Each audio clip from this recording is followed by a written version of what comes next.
Welcome to this very special edition of the KAJ Masterclass Live, the show which ensures that you profit from your time spent here with experts, Yes. either through the industry insights, information, or simply learning from them. And today we have Roy Osing, entrepreneur, former president, and author of the 7 book series, Be Different or Be Dead. Welcome to the show, Roy. Thank you, AJ. I'm grateful to be here. Thanks for having me. You are welcome, Roy. We are welcome, and straightway to the question. We'll be talking about how to be audaciously different. You focus quite a lot on being different, Roy, and you go on to say, and you have the 7 book series, Be Different or Be Dead. What is it that you want to focus on by saying be different? What does it mean? What should people understand? Yeah, so my observation over literally 4 decades of business and related activities, my conclusion is that the one thing that is really not done very well is called differentiation. Organizations and individuals, for that matter, have a difficult time defining specifically what makes them special relative to their competition. There's so many words that are used that don't mean anything, AJ, like better and best and number one and market leader, that may make sense to the organization involved, but unfortunately for a customer, it doesn't answer their question, why should I do business with you as opposed to anybody else? And to me, that's the essence of the differentiation issue. And so my journey is around how to beat that, how to provide alternative ways of declaring your uniqueness in a way that's meaningful for the customer group and the people that you care about. And so Be Different or Be Dead has that life. Now, the interesting thing here is the world has never been more competitive and customers have never been more fickle. Technology has never been changing any quicker than it does now. And you would think that in playing into that space, organizations would get it, would do a better job of separating themselves from the competition. But I got to tell you, AJ, they haven't.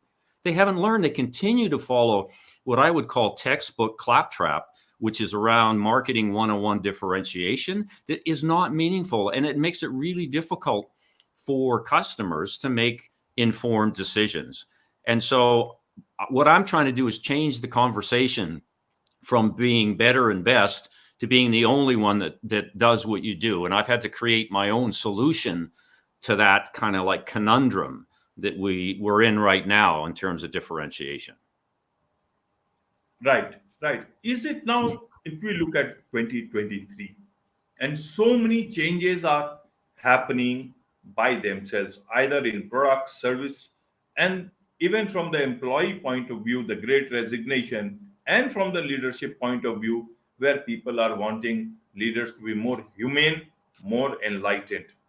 In this sort of a situation, when things are already being different by themselves, how can one be different, or how should or why should one specially focus on being different than what is at the moment? So how should people calibrate these things together? One is the different times, and at the same time differentiating yourself with with vis-a-vis your competitors, vis-a-vis what other service offerings are, product offerings are, and carving a niche out of yourself in these present times.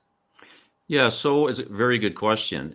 Being different, the way I think about it, isn't basically the way you're born, isn't what you look like, isn't sort of what your belief system is. It's what you choose to do, and I'm going to use that word very strongly. It's a choice. What you choose to do in a very unique way that satisfies what other people care about. Right. So it's not this narcissistic thing about, hey, I'm going to be different. I'm going to have yellow hair. I'm going to do all this stuff. You can do that. That's fine. Okay. But that's not what I'm talking about. I'm talking about ways that people and organizations can choose a different route, can choose to step out of the crowd, can choose to step away from the herd. okay, in order to perform something unique that people care about. And I've created this little tool, which I call the only statement, AJ. It's really simple, but it plays into this problem that we have about the sort of cloud of claptrap going on out there. And it's really simple. It says, we are the only ones who, dot, dot, dot. Okay, so the challenge is to figure out what you are truly unique at in the context and framed by what I call the only statement.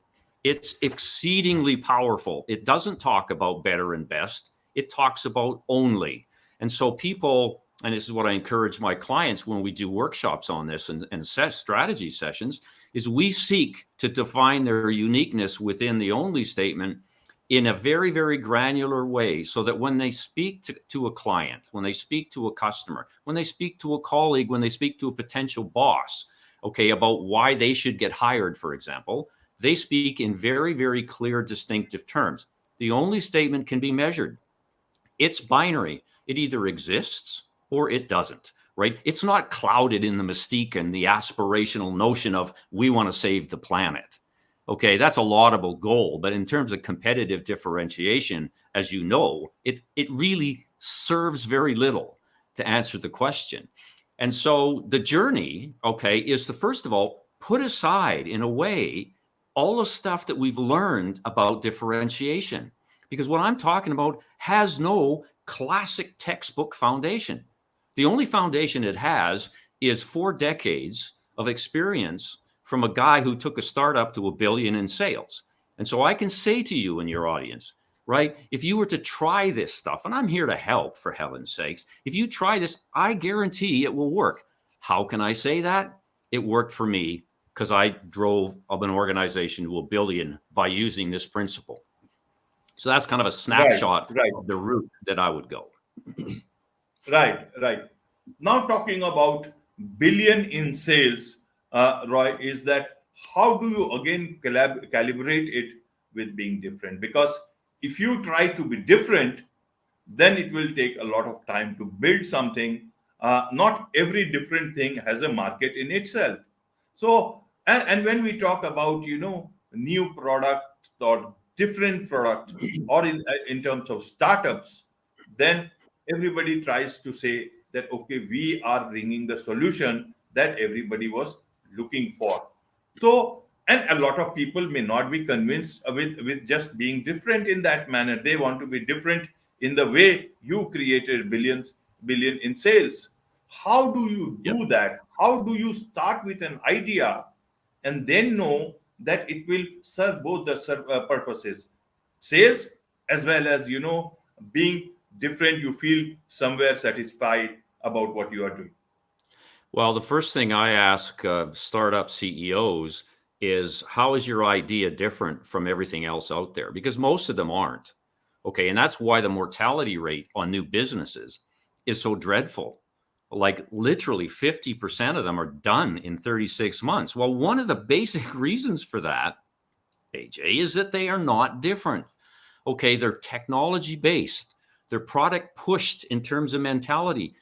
That's not what I'm talking about. What I'm talking about is figuring out a way, okay, to bring some value to the market, okay, that actually resonates in a compelling way with the target market you're looking at, and do it in a different way, okay? It's not about products and services either, is the point here, right? I mean, you asked what the kind of things that I did. This startup was not a traditional startup. It was a data and internet company. It already had some momentum, but it was still in the very early stages of when the internet was starting to really take hold. And so it was an organization. It wasn't 1 or 2 people. And literally, my focus was not on products and services. It was on, how do I mobilize these people around a set of values that customers crave, not need. That's another key strategic be different notion here, is figure out what people crave, right? Because everybody's playing into the needs space. And so if you can figure out what they crave, what they lust for, what they covet, and you be the one to satisfy that, you have got such a leg up, because A, there's no competition, and B, you can premium price it because people will pay money for that. So I spent time creating a strategy approach around how can I mobilize the organization around products and services to delight customers in the way that they've never been delighted before. And it led me to some pretty interesting approaches, which we can discuss if you'd like. But that's the basis of my audacious, unheard of ways, is stuff that I decide to break away from tradition and actually try it to do with obviously some success. Right, right. I want people to get to that latest book of yours, Audacious, Unheard of Ways. So when you have mentioned it now, that tell us what exactly this book is all about and where they can get the book. Well, the book you can get on my website, or you can get it on Amazon or any of your favorite book sites. BeDifferentOrBeDead.com is my website. And so there's information there on the book. But it's literally a compendium of things that I successfully did as a business leader to actually move this startup to an amazing level of performance. And I got to tell you, I still get goosebumps when I think about what we as a team were able to achieve in moving that business to $1 billion in sales, because we had no idea what the upside was going to be until we look back on it. And so the book talks about the things that I credit that level of performance to. And it starts out with, I completely revolutionized the way we looked at strategic planning. Strategic planning today is pretty pedantic, right? I mean, it's way too expensive. It takes way too long. I mean, it seeks perfection in a world that is not perfect. And so I created a really simple process that allowed us to create directionally a plan that we could execute. The principle is execute first, plan second. Okay, in fact, I've written an ebook on that. So the whole premise is spend 20% of your time planning and 80% of your time figuring out how you're going to execute this. So I created this process, and it goes like this, really simple. You can create your strategic game plan by asking 3 questions. The first question is, how big do you want to be? That's a statement of top line revenue. In 24 months, not 5 years, where do you want to be, okay, in 24 months? The second question is, who do you choose to serve? Where are you going to get the money? So that's all about choosing customer groups that have the latent potential to provide you the how big. And the third is how you're going to compete and win. And that is the essence of the question we've been discussing so far around differentiation. How are you going to be the only one that does what you do? And we spent a lot of time creating what that only statement has to look like. So when you put the answers to those 3 questions together, you have your strategy and you can start executing on that. And that's what we did. We got it notionally right. Like, I'm a believer in heading west or east or north is a valid strategy, because you don't know where you're going to end up, right? If you knew, then you would have this divine wisdom to be able to predict the future, which of course most of us mere mortals don't. So I would head west and we would execute our way into figuring out whether that was going to be Vancouver, whether that was going to be San Francisco, right? But to actually set around a plan that has that level of precision at the beginning is nonsensical. It doesn't work. So that was one example. Another quick example for you is what I call cleanse the inside. Like, I'm a believer in execution. That's what drives me, right? If you can't execute it, I don't even want to talk about it, because it's not going to drive performance. So I came up with this notion called cleanse the inside. Now, cleanse the inside is a way of sort of cleansing the inside of the organization to allow people to do their jobs easier, that would eliminate bureaucracy, eliminate rules that didn't make any sense, so that execution and greater levels of performance would occur. So I came up with this one notion called kill dumb rules. Now, every organization has a dumb rule. A dumb rule is a rule that makes absolutely no sense to a customer. They don't want to do business with you because of it. They don't want to engage with you because of the rule system that you have. And so I created this crazy little program called Killing Dumb Rules. And I would show up in the workplace with a great big white long sleeve t-shirt with dumb rules on the front with a big X through it, and on the back, this is the president of the company, by the way. And people loved it. We had contests for, which work group could identify and help us eliminate the dumbest, stupidest rule that we had. And that was just one little thing. What it did and which is the essence of my leadership belief, is it lit fires in people, AJ. It lit fires in them. They were excited about it because guess what? Somebody was listening to them, right? They know what to do. Frontline people know what to do. For everybody watching this video, go talk to your front line. Don't read a textbook. If you want to learn how to improve your performance, go talk to the people dealing with customers. Okay, put aside the marketing 101 book. Put aside the strategic planning book. You know enough now. Now it's time to learn other things that on the edge will make you successful. And one great source of that is the front line. I love the front line people. Right. So what happened to that sort of leadership which can lit people's faces? What? Why is it? You did it long back. It was an internet company. Now it's the world of AI. People talk about the future now. Future is now. What about leadership? What's happened to that sort of a leadership? I think we should have developed beyond that. Yeah, I mean, it's a big disappointment to me, quite frankly, because that kind of leadership was what I call leadership by serving around. It was a leadership style that I did naturally, that basically was premised on the question, how can I help? Okay, it wasn't the provision of solutions, right? It wasn't the driving of technology into a business. It wasn't trying to come up with the sexiest technology roadmap. It was a matter of finding out, okay, what was preventing people from doing their jobs better. And if it happened to be a technology glitch, fine, I would be led there. But it started out by saying, Roy, what's going on with your job? What can I do to help? So it was a personal request. I call it leadership by serving around. It's all about serving, not promulgating solutions, okay, that leaders think that they have. I'm sad to say that it's been overtaken by a lot of things that I don't believe in. Okay, like there are merits to a lot of what goes on, particularly from a technology point of view. But what I find missing, AJ, is the context. Like AI as an example, it's a great technology, but in many ways it's a tactic driven by productivity, looking for a holistic solution to solve. Some people will advocate that it is the solution to providing better customer service, and it's not. I mean, the reason I end up on a chat bot isn't because I can be formularized. It's because I have a special need that I need somebody that needs to be paid attention to. You Right. can't chat botize that. You can't formularize that, right? And so the application of those new concepts are great, okay, but you need context. And what I'm saying to you is leadership has lost the context, okay, for what they're trying to achieve by mobilizing the hearts and souls of people. We've lost that, and hopefully through conversations like this, we can get people kind of re-energized to go back and kind of look at the crazy human-based stuff that I did and others did. I mean, if you look at, just read a little bit of Jobs, he talks, here's to the crazy ones. He doesn't talk about the technology, right? He used technology, right? That was employed by crazy ones with crazy ideas to do something great in the world. And that's how he succeeded. And we need to take a step back and get some of those values back.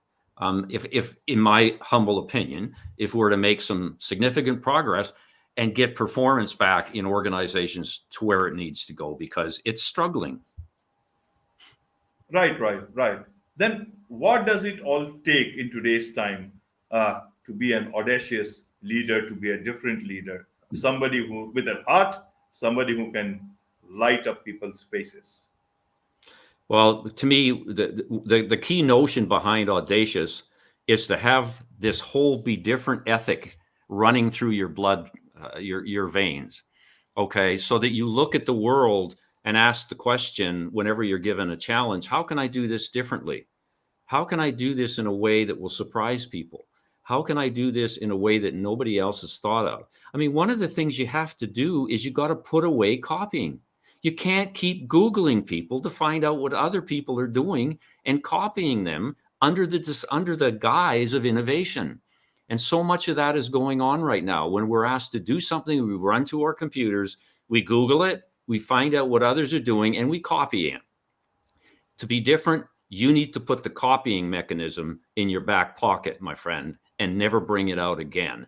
Because copying isn't innovation, creating is. And so the whole notion of be different is yeah, find a problem. Okay, but don't claim that your solution, okay, is the only solution until you're convinced that no one else actually has thought about the brilliance that you bring to the table. And so getting emotionally involved, I know this sounds weird, but getting emotionally involved with Be Different journey is the prerequisite, because to simply intellectualize it is not going to work. You have to really believe that it's a source of innovation, creativity, personal reward, and success. If you're not prepared to do that, keep copying, keep benchmarking, and be part of the herd. And that's okay if you want to be part of the herd. If you don't want to be part of the herd, come join me. Come join you. And you mentor a lot of young professionals, Roy. For a young professional who is seeing this sort of leadership all around, which is not bringing in much of optimism, what should a young guy who wants to be a leader or who is a leader by the way he or she is, what should they say take from this sort of environment? What is it that they keep intact? How should they move forward with which can bring hope to the world of our future? What would you like to tell them? How should they tread this path towards a better tomorrow? Perfect question. The first thing I would say is put your textbook aside. Okay, it was important to get you to where you are now. Okay, but what you need to do to be successful in a rapidly changing, unpredictable, chaotic world is not in the textbook. Okay, it exists in the practical notion that we've been discussing. Okay, finding ways to be on the edge, finding ways to be contrarian, finding ways to not comply, okay, with what you've been told, but rather seek uniqueness around the edges in a way that delights and mesmerizes people. That notion is something that I talk about people, and they say, well, how do I do that? And I said, well, okay, tomorrow, decide that you're going to do something outrageous in a way that people care about. I'm not talking about stuff that breaks the rules for the sake of breaking the rules. That is not Be Different, according to Roy. It's being different and break the rules in a way that stands out and satisfies someone else. And so what I would say to people, tomorrow, decide to do something different. One thing, okay? Just when you're given a challenge and you're asked to do something, or you see something that needs to be attended to in a caring way, ask yourself the question, how can I do this differently? How can I do this in a way that will surprise people? How can I do this in a way that nobody else has thought about it? Spend some time on that, not on the computer Googling how other people would do it. Right, right. And for those people who would want to be different in a nice manner, for those leaders who would want to learn something from you and put something different in today's time in their organizations, how do they connect with you? How do they engage with you? Well, I have a website, bedifferentorbedead.com. So I would be absolutely delighted if you would come and visit me. There's a couple of resources on the website. One is a book page. So if you want to go see what each of the 7 books are, including my latest, Audacious Ways, you can do it there. I blog on a very regular basis. I blog weekly about my content, Be Different or Be Dead. And I've been doing it since 2009, AJ. 2009, man, this stuff is still fresh. It's more relevant today than it ever was. So to get more kind of like feel for what the content is, you can do it through the blog.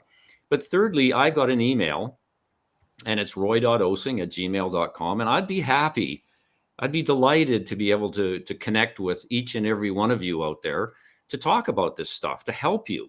I mean, I have people emailing me on a fairly regular basis around only statements that they've created. Say, Roy, what do you think about this? What do you think about that? And so it's giving me a chance to connect, to engage, to impart some knowledge that I've learned, and in a way, give it back. And so I'd be really happy to do that as well. Right. My last question to you, Roy, is that in a world which has become so different than we would have perhaps wanted it to be. How do you look at things, how differently you lived? And secondly, you are still going so strong. You are doing a lot of work that any young person will also find it difficult to match up to. Where is it that you want to go after living such a great life till now? Well, to be honest with you, I mean, I've got a great deal of energy, as you probably could guess, and passion around this whole subject. And I guess I'm driven by trying to make some change and impart knowledge and give tools and resources back that worked for me to people in the hopes that they will help. I'm really happy to continue to do the sort of things that you and I are doing, because I think it's the only way that we can get awareness out there and get change. It's not a simple process. I don't believe in silver bullets. This stuff does not happen overnight. I appreciate it. It's almost like a cultural change of a different level that I'm talking about here. Look, we can't change the world and its dynamics.